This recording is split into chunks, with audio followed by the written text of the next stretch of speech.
$2,000 may not seem a lot to me or you, but you know what? $2,000 is a lot to our school. And these $2,000 that we're spending better get wasting.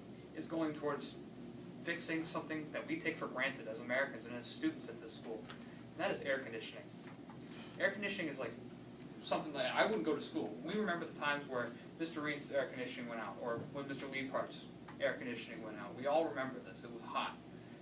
And there's these simple ways that we can prevent this. We're spending $2,000 on air conditioning without having air vents. Air vents are air filters, better yet. Air filters are something that we need. We use these. We have these in our homes. We spend 90% of our time indoors. 90%. Think about that. In our entire day, 24 hours, we're spending 99% of that indoors.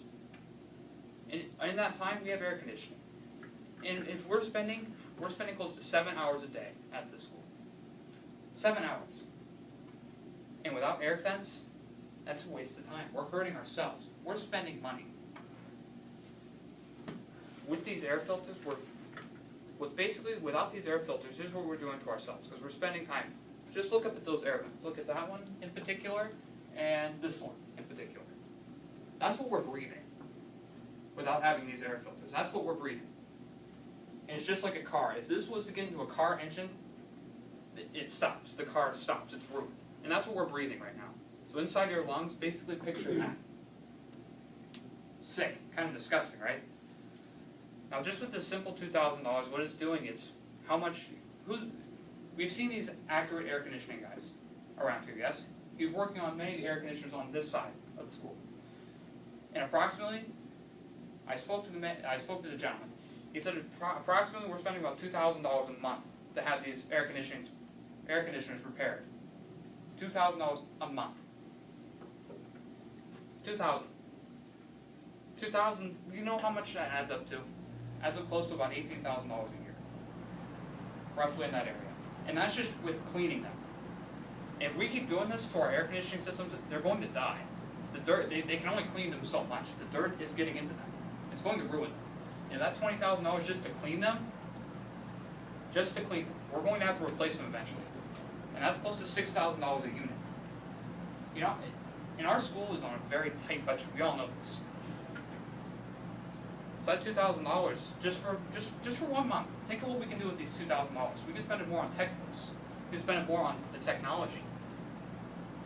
Let alone, all these air filters really are doing. It's $1,000. $1,000 every 3 months or so. And what it's doing basically is saving our air conditioning system, saving us tens of thousands of dollars in the long run. And it's helping our health. It's removing this kind of stuff. We're breathing this. In the long term, it causes heart disease. It causes diabetes. It has direct links to diabetes and heart disease. And it causes cancer, respiratory cancer. I don't think any of us want this. And considering we are spending 7 hours here just a week, or 7 hours a day, 5 days a week, 35 hours. Can you believe that? With just a simple thing, a $40 air filter over each and every one of these. It's saving us, our health, and we're saving the school's money. The school's money, which is very limited. And again, think of all the things that we can be doing with that $2,000, just on a month. Forget it, fine. If we just put air filters in for 1 month, in all the units, $2,000. Remember textbooks? We all know we go to the school, we attend the school all the time. 5 days, and we see all these things that we'd like to change. That's why we have our student council representatives. They're here to make changes for us, and they can't do anything without a budget. That $2,000 is going to help them out a lot, just by spending a little over $1,000 every 2 to 3 months. And personally, I'd rather save my health and save the school that money. I don't see where we could go wrong with this. The cons of this is just the fact that you can't remove carbon monoxide, okay, gases like that, poisonous gases. The other only issue is it's not removing the incredibly. These air filters can remove 99.9% of the parasites and the diseases, the viruses from our air. And again, that's what we're breathing. They get like how many millions of germs and parasites are out there. Just go up, just wipe your finger across some of these windowsills, and you'll see all the dirt. If you don't believe me, do it for yourself.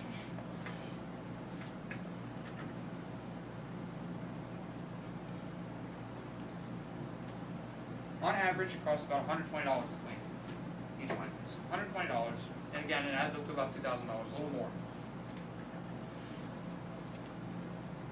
And the air filters that we'd be purchasing would be, they remove about 40% of the major, well, 40% of the overall pathogens. Just 40%. Now think of it, it's not across the world, because they make specific kinds where you'll use these electromagnetic energies to remove it. We're just getting these simple filters that will remove like, dust and all this other sort of things out there. I spoke to the manager at Accurate Air of Marco Island. He said, effective air filtration is one of the easiest, cheapest, and most readily available technologies to decrease energy uses of building ventilation systems and increase indoor air quality. And again, I want to stress this to you. That's what we're breathing. And we're wasting money. Tens of thousands of dollars. In the next 10 years, we're going to be approximately spending about $150,000 on our air conditioning. $150,000. Can you believe that? Like, we're going to have to, in the next approximately 6 years, we're going to have to replace each and every one of these air conditioning units. And again, those cost about $10,000. That's a lot of money. Money, money, money. There are simple things that we can do. We can do. By speaking to people like our teachers, Mr. Reeds, and telling them that that's what we want as students. Because we want to protect ourselves, most importantly. We're selfish creatures. We want to protect ourselves from these problems. And speaking to people like Mr. Reeds, or other teachers, or Mr. Andriozzi about this, or speaking to the board, writing a letter to Jane Watt, saying that's what we want, and why. Wouldn't that be a simple solution to this? Solving everything. Solving these horrible, horrible things that we're having to deal with. I'd like to end with this, most importantly. I know I've said this a lot, but that's what we're breathing right now. You know, that kind of makes me sick. That's what we're breathing. Very important. I'm going to close with that.